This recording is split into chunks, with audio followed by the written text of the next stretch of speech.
Often we hear about enlightenment, and enlightenment sounds like a wonderfully joyous thing. And I know that's exactly how I felt when I first heard about it, and I felt so compelled to chase it.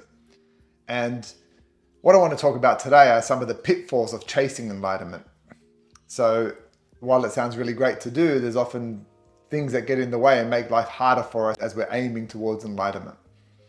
But before that, we want to sort of know what enlightenment is. So enlightenment, how I see it, is awakening to our true self, which is seeing beyond our mind and recognizing that we're the awareness or consciousness behind our mind.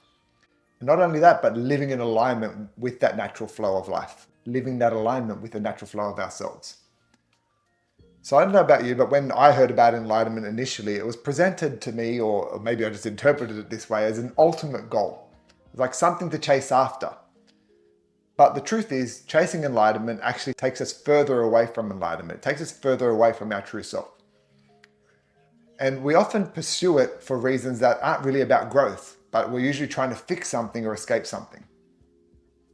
So I just want to talk about some reasons why many of us get caught in the chase, and even myself got caught in the chase too. And one of those reasons is we try to escape our pain or dissatisfaction. So overall, we want to chase enlightenment, because I know I thought this, is we think that having enlightenment, we get to avoid all of our emotional suffering. We can avoid our trauma. We can avoid the discomfort of having to live everyday life. And we think that if I'm enlightened, I can sort of be above it and look beyond and look down on it rather than feel it. So we think enlightenment is our panacea to solving those things. The other thing we think enlightenment, and I did again, is I had a desire for control or certainty.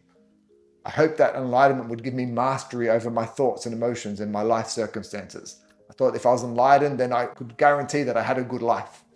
And nothing was further from the truth, to be honest. So it wasn't just about, not that I have a bad life, but life didn't always go according to my mind's plan or to my plan. So chasing enlightenment for that didn't even get that. We also think that enlightenment might give me meaning or purpose. So we long to understand life and our place in the world, and we think that that's going to give it to us. And it doesn't always do that. So maybe it can, maybe it won't. So it's not always going to serve you to search it for just for purpose. We also sometimes have a yearning for transcendence. So we want to go beyond the ordinary human limitations and experience unity or a higher consciousness. So sometimes that looks like feelings of oneness, or it might be I have superhuman awareness or superhuman wisdom because I've transcended all my human journey. And sometimes we think that's the case. And the more we follow that, the less it actually comes and the further away it becomes. So while we have these reasons for getting caught in the chase, there's certain pitfalls of chasing that come with that. So seeking enlightenment as a goal can create an ego-driven striving. So turning our spiritual practice into more of a competition with myself or someone else. And it can also mean that I am increasing my connection to my ego, because now I'm a spiritual ego, I'm an enlightened ego. So the more we do it for that case, it doesn't really serve us to really be who we truly are. Also, being obsessed with being enlightened can lead to avoidance of real life challenges and emotions and relationships. If we're obsessed with being enlightened, then we're actually not being aware of right now, I am who I am already. Being enlightened isn't something we attain, it's something we just become aware of. So we're not chasing something. It's like sort of chasing my own hand. My hand is here, it's just have to be aware that it's there. Also, believing that there's a perfect state of enlightenment also creates perpetual frustration and disappointment, because once you achieve a sense of enlightenment or awakening, life continues. It unfolds deeper and deeper and deeper. There is no real endpoint to being awake. So thinking that you get there and you stay there is the failure. You're not going to have that. Also, it can also have a tendency to make us try to escape from our own pain, but then only comes more issues with creating more pain. Particularly for me, I want to be enlightened so much. I felt so down that I wasn't enlightened, that me trying to strive it was actually what was making me down. So me just being aware and being accepting of who I was the way to do that, not necessarily chasing it. It became a pitfall that created more suffering than was required in me.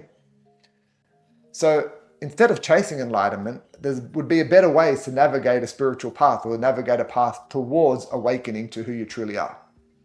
And the way to do that would be, firstly, to focus on living authentically and aligned with your true self, rather than chasing the abstract state or chasing a state that is somewhere later rather than where you are right now. Now, you can also practice self-love, self-compassion, and self-acceptance as foundations for connection to your true self and growing from that place. The more you bring your mind along those paths, the more likely you are connecting to your true self. You can also treat spiritual practices as tools for understanding yourself and your emotions, not as the means to the end themselves. So look at them as ways, as pointers, rather than telling you who you really are. Who you really are is something you have to discover within. It's not out there, it's not later, it's right now. How can I connect to myself right at this moment? Learn to observe and allow your emotions and thoughts. Use them as guides rather than obstacles. Embrace the imperfection, embrace the pain, embrace yourself and life as it is right now. Spirituality is more of a journey. The Enlightenment's a journey, not the destination. And the more you do that, the more closely aligned you're going to be to your true self. And as you become more enlightened and awakened, and you can integrate those insights into your everyday life, into your relationships, work, personal growth, as part of your path. Enlightenment isn't just found on the meditation cushion, it's found in how you live your life, how you relate to other things, other people, how you relate to life situations. And lastly, a better way to navigate would be to trust your own inner guidance, rather than constantly seeking external validation.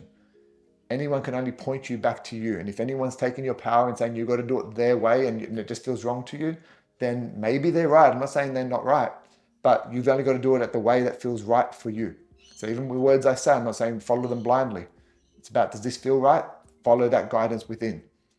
Because ultimately, chasing comes from wanting emotional relief. It comes from wanting to transcend the world or have special powers, rather than just the natural alignment with who we truly are. Chasing enlightenment doesn't avoid pain. Pain is there. That's okay. So our real path isn't about chasing something different.